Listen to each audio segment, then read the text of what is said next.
एसे मोजां रायलायनो सोलोंदो ना बिदि मोदलामोसि रायलायनायखौ गारदोहाय बाबा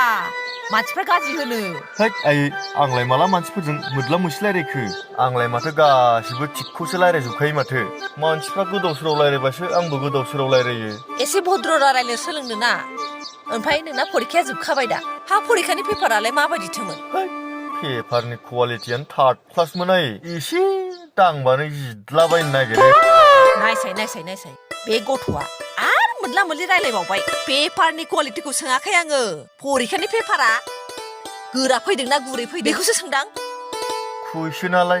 गोराना गुरै मारै मोनथिनांगौब्रा आयै दांनोबो मोना मानोबो मोना मेगनजोंल'सो नुयो ओइ बुरबक मोसौ गथ' आं बेफोरखौ सोङाखै फरिखायाव लिरनो हादोंना हायाखै बेखौसो सोंदां हाया जायो आं खि सेस लिरजोबखादां एन्सारासो जादोंना जायाखै बेखौ मोजां मिथिया जै एबार फेल जाबाय बिहामजोसो लाबोनानै होफैगोन आङो हालेवनानै जायो ना माजों जायो जाहाय आयै सिगाङावनो मानो खिथाखायाखै सिगाङावनो खिथाखानायमोनबा आं मोजां लिरामोन ना फेल जागौमोन हिनजाव मोननायनि आरो बिदिसो होनबावदों नोङो सैमा बांग्रा मोसौ साला हिनजाव लानानै माखौ जाहोनो सानखो नोङो जाहोनायखौलाय मा सिन्था खालामदों आजिखालि सरखारानो होजोबखायो सोर नोम्फा खोन्थानाय सरखारानो होजोबखायो होननानै थै आदा गेन्द्रायानोबा खिथादों आरो उल्थासो होनबावदों नोङो बोरैलै बोरै गना नैबे गनजोंनो होथारगोनहां सालाखौ थां नोङो नोंदा गेन्द्रानावनो नोंनि हिनजावखौबो नोंदा गेन्द्रानावनो दोनैखा दोना माथो आं गेन्द्रानाव आंहा न'आवसो लाबोखागोन हिनजावखौ मालाय न'आव दोनजालाबायो नै रायलायहैबावनोसैसो फान्थाया थां रायलायहै अबे न'आव लाबोयो लाबो आंनि न'आव हले दोननो मोना खोथाफ्रानो गोदाव सोराव मालाबाबो मोजां उत्तरखौनो मोना बेनिफ्राय सोरनि लादोंथाय बे गथ'आ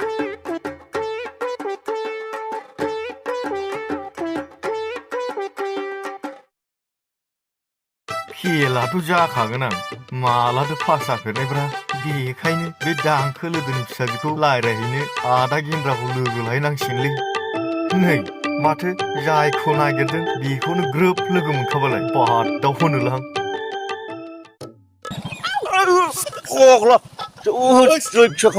आलाय हाब बिख्लो गोबाथायलै मानसिया बिदि फागदावहोयोना मानसिखौ जा गाजालै बेबो आदा मा साना गोरान जाबाय थाखोब्रा लाबो आंबो गावल' जायो दौलायनांगौ नोंखौ खनानै जाब्रायलै दं दा पेकेटनि मानि ए गोराथारलै सानायाबो ओमफ्राय बहा थांबाय आसुखर नोंखौनो नागिरना फैखादोंमोन आं नोंजों मोनसे बिराद गिदिर इम्परटेन्ट बाथ्रा दंलै मा इम्परटेन्ट खोथासो आलायखोब्रा आसुखर खोन्थादो होमबासो बुजिगोन थांलाय नों दाख्लै आंनो खिथानाया बे बाथ्राया नंमारगौना नंमाराब्रा हाब दाख्लैलाय मा खिथायामोनब्रा आंलाय दाख्लै बै बगाजुलियाव नोंना जे एसे दावराव जानाया नामा हैद बे नङालै बे नों दाख्लै होननाया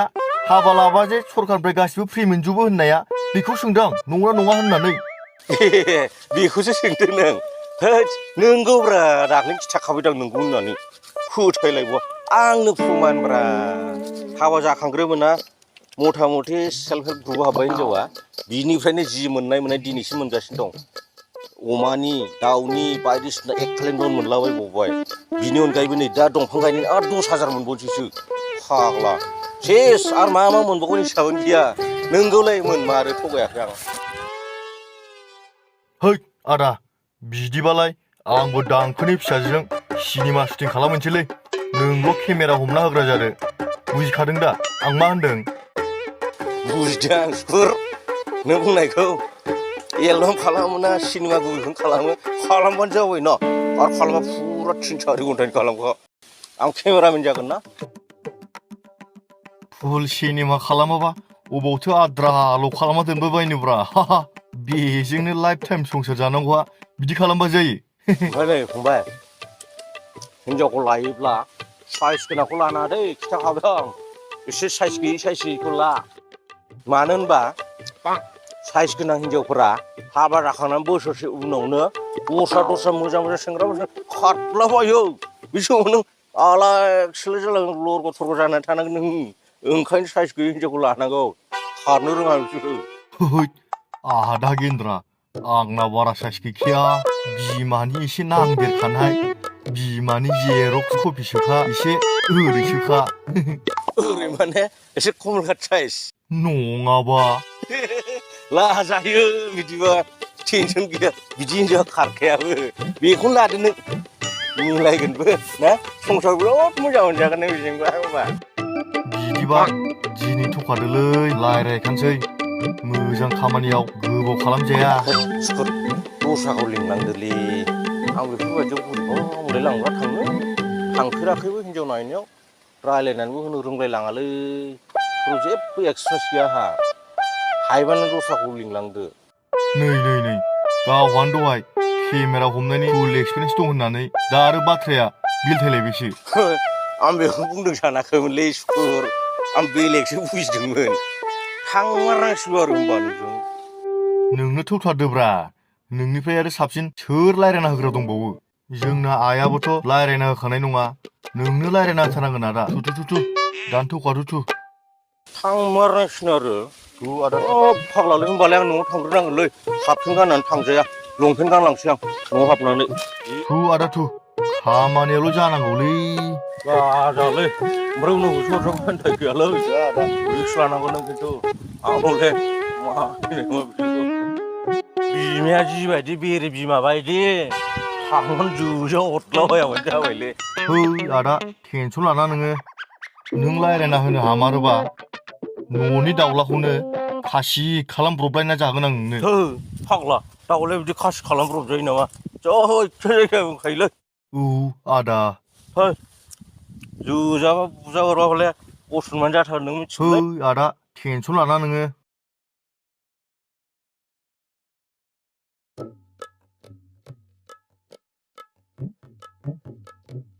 सिगाङाव फैब्रा मा लरग'गौ नायबाय थायो बखा बायदि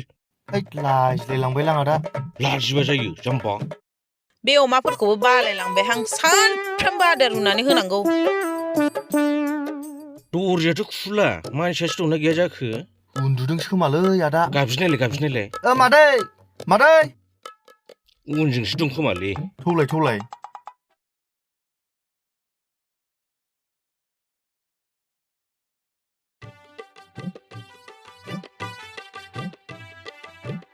नैलाय बावसो दंमारो दा नै मादै बावसो दं नोङो खुलुमदोब्रा दे मादै दे आइसो माथो दासो जादों नोंबो खुलुमदोब्रा आदा नै आरोबाव जायखिया बुंलै बियो आंलाय माथो खुलुमलाबायनांगौ जाखो मा खुलुमलाबायनाय जाखो बेलाय आरो बबे एंगेलजों बिनि बिखुनजो जाखो आंलाय बिखुनजो माने बुंनानै लादोलै सिदा आदा नोंनो फोरमायना होदोब्रा थारमाने नोंसाजो बै हस्टेल दोनहरनाया कुमारखाटा हस्टेलाव बेखौ नै जोंना फंबाय सुकुरा हामजायोनो हाबा खालामनो गोसो जादोंनो नोंसाजोखौ बेखौनो रायथिनो फैदों जोङो ना सुकुर नंगौ नंनायालाय मादै साख्रि गैया बाख्रि गैया आंनि फिसाजोखौलाय मा जाहोगोन बेलाय जानाया जेबो टेनसन गैयालाय बेना बिपिएल कार्ड दंखायो मालाय मासजोबबानो माइरङा जाख'लायनो हायो आग्लाय बिग्लाय मोनो ना सुकुर नङाबा बे बिपिएल कार्डजों आरो माइरंजों आंनि फिसाजोखौ जाहोनो हागोन बियो थोगोन खोमा ना जाहोनो थोयो मानो थोआ जानो आरो न'आव गायनाय माइबो एसे मोनबावोना आरो दाख्लै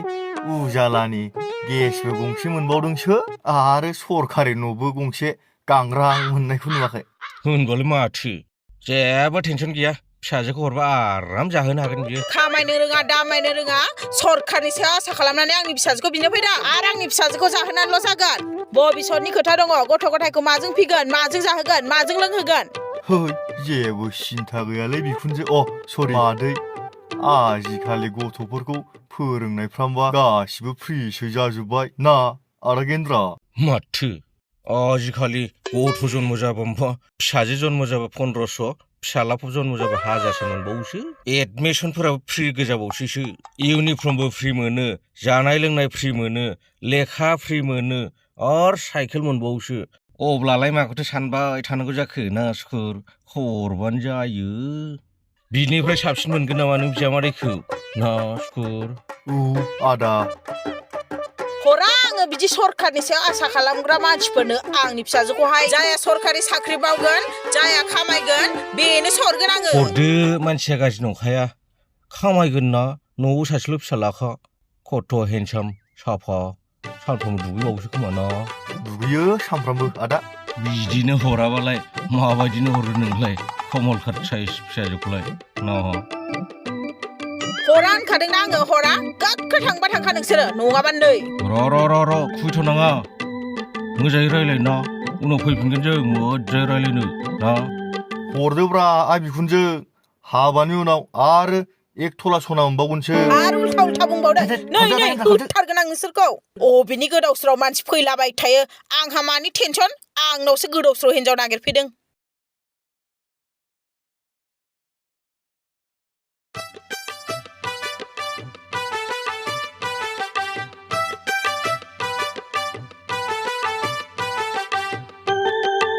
नै बेयावसो दङ सालिया नै बाजे लावदांगि नोंसाला आखल मोजां आंनाव मा बिहैदों मिथिगौ आंनि फिसालायालाय नोंनाव मा बिहैदोंसै मा बिहैनांगौ माल बुस्थु बिहैनाय बायदि आंनि फिसाजोखौसो बिहैदों आयु फुङावनो आङो बादा होखादोंमोन बिदि खामानि दामानि रोङै जेलदेबदेब सिख्लाखौ दा बिहैखा होननानै बिहाय माथारदों आरो बे बांग्राया आरो आंनि फिसाजोखौ खामानि रोङा दामानि रोङा जेलदेबदेबसो होनबावदों नोङो नोंनि फिसालाया मा रोंगौ नोंनि फिसालाया जेलदेबदेबखौ जेलदेबदेब होनाबालाय मा होननांगौसै जेलदेबाबो जेलदेब नङाबाबो आंनि फिसाजो नोंहा बुंनो मा अधिकार दङ आरो आंनि फिसाजोखौ नोंनि फिसालानो हरगोन सानदों नोङो नैयाबो हरा आङो आयु गावनि फिसाजोखौ एक्ट्रेस बायदि सानदों बियो नोंनि फिसाजोखौ ओरैनो हरबाबो नाङा आंनो बायसान्स लाबोफ्रांबाबो रुवाथिसो बाहायनानै जागोन आङो नोंनि फिसाजोखौ मोनथिखा हरब्लासो रुवाथि बायदि बाहायनो हागोन ना नोंलाय आं आंनि फिसाजोखौ माबायदिनो हरगोन सानदों नों मिथिगौ साख्रियाल साखरि थानाय थिखादारफोरनोसो हरगोन आङो नोंसाला बेखारनो हरगोन आङो लोङै बहा दुनदायनानै थाग्रा बिमा बिफानि सायाव जाग्रा हरगोन आङो फिसाजोखौ हर नोङो बे बोराय थिखादारफोरनो उदै गेन्द्रानो गदायसो लाङो थिखादारफ्रा आजिखालि ओरैयासो खोन्थायो ओरैयासो बे गैयाबाथाय जेबो गैया नोंलाय बिदिनो खादा फैसानि लबिया खाथियाव थांबानो फैसाल' मोनामखायो फैसा दं नालाय फैसा मोनामखागोन नों बादि बाखुरारा जिबो गोथै मोनामनांगौ नामा नों बेयाव फैनानै बांद्राय बुंबाय थानाङा दै थांदो खर'आसो गरम जाजोब्बाय आंना नों थोनलायनांगौ नामा आंबो बेयाव थाबाय थानो फैयाखै थांसै नै आरो फिसालाया मोजाङै बुजायनानै दोनखा एबार हले आंनाव थांबा आथिं सिफायनानै हरजोबगोन आङो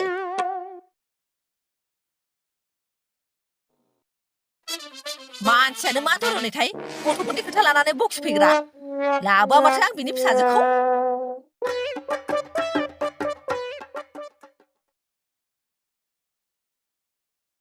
सिखो जाना बाहैगोन आं नोंनि सोलेराव सना खिब्रमा जाना उरहैगोन आं नोंनि खियाव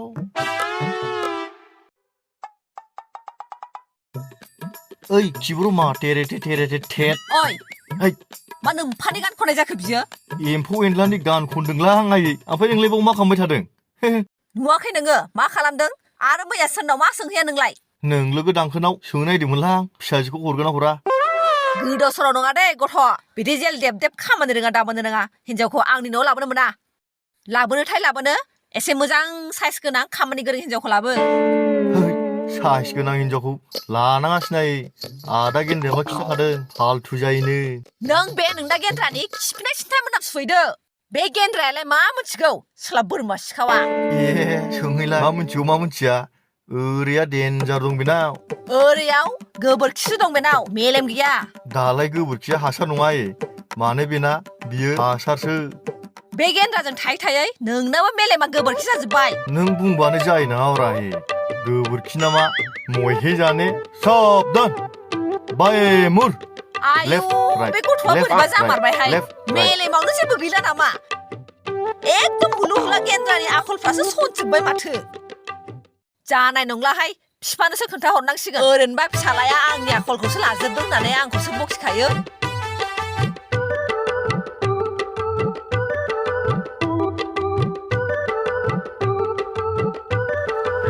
गोजोननाय थाबाय लोगोफोर भिडिअखौ जोबजासिम नायनो थाखाय आरो जाय बिथांमोना जोंनि बे सुजुमा एन्टारटेनमेन्ट चेनेलखौ साबस्क्राइब खालामाखै बिथांमोनखौ साबस्क्राइब खालामनो खावलायनाय थाबाय स' अके लोगोफोर नेक्स्ट भिडिअ'आव थाबै लोगो मोनफिनगोन टिल देन पिस आउट